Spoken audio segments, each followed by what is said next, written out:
Say, some people in the balcony were asking where Sam Peckinpah and Steve McQueen are. Mr. Peckinpah is wrapped up in the editing of his movie. They were originally going to be here tonight. And Steve McQueen, God knows where he is. He was going to come on, and then some question arose as to whether he wanted to do television or not, but then Cinerama Corporation told us that he was definitely going to be here, and then and he and Mr. Peckinpah were all going to be here, and then Cinerama advised us that there was some doubt in their minds, and that some of them had either become ill or not, and that some of them were missing or not missing, and Mr. Peckinpah apparently, you know, is coming on later. He is working on his film, and Steve McQueen, we were told by actually someone who's my agent, who's also his, that he had a slight throat operation, and they were sorry that he couldn't be here tonight, and that this was a recorded message. Anyway, where are we now? If he did have a slight throat operation, I hope it isn't serious, and of course it isn't, because they said it was slight. And if he didn't, maybe he had one on his memory or something, I don't know. But I admire that kind of rebelliousness. People just walk off and don't come on, except when you're doing a TV show. It's a pain in the ass, and they don't get here. But anyway, I'll tell you. Where are we now? Say, you said, Mr. Holden, you said it was fun making this film, and I was wondering, you know, of the 51 films that you've made, how many of them can you honestly say that about? You know what I mean? How many of those have been a happy set? Oh, I'd say about 1 out of 10. Is that right? Because I often wonder. I mean, not only a happy set, but to get the feeling that you're really accomplishing something. Yeah. You must understand that a lot of product that was made in Hollywood, and that 51, I think, is a little more than that, but that covers about 33 years now. Mm-hmm. Actors were actually forced, economic reasons and contractual obligations, to do films and appear and work in films that they actually didn't care for. It was just, as far as the studios were concerned, it was turning out product. But about 1 in every 5 pictures seems to be a pretty good one, and then you really feel that you're accomplishing something in 1 out of every 10, I would say. Really, that's an honest answer. What do you do when there's somebody you're working with and you just can't abide their presence? This must happen in 1 out of at least 5. That's the difference between performers and actors. Then you really have to act. Yeah. Is it more the men or the women who act up?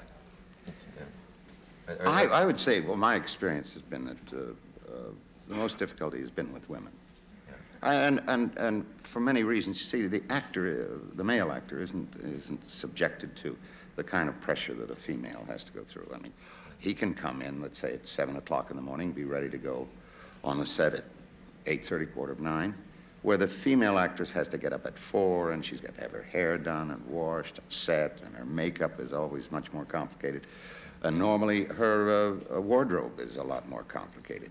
Now, what you do in the morning is what you have to do at night. That's, I mean, putting it on and then taking it off, so the actress has a much longer day.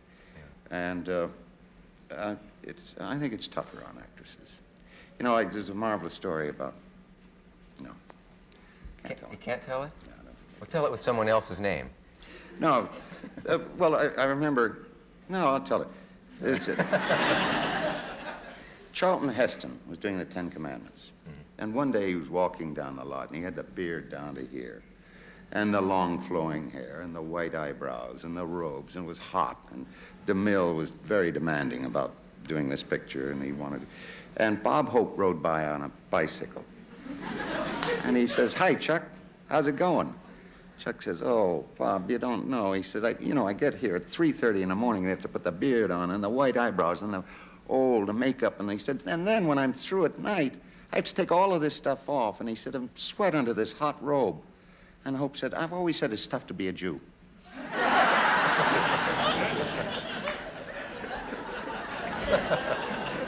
Never heard that before. You never heard that? Never. Hope is quite fast. He has a reputation for being a man with only a memory, but he does say very funny, witty things. Very funny things. Is it true? There's a rumor been around the business that Humphrey Bogart and you got in a fight one time on a movie set. Is that true? No, I think I almost killed him. But it was accidental. I had to ride, I had a sidecar, motorcycle, in a picture called Invisible Stripes. I was playing George Raft's brother. That goes back a long time. And the motorcycle had a shimmy in the wheel, in the front wheel, and I couldn't control it. And I had had motorcycles, and I was riding motorcycles at the time, but this was just happened to be a bad machine. So Bogart got out of the sidecar. He said, I'm not riding with that crazy so-and-so. He said, he's liable to kill me. So a stuntman got in, and sure enough, we turned the corner and went right through a brick wall. The whole gear in the front broke. Wow. Then he said, you see, he was going to try to kill me. And I said, Bogey, I'm not trying to kill you. I said, I had to go through the brick wall. I said, do you think I'm immune to bricks and you're going to get away with it?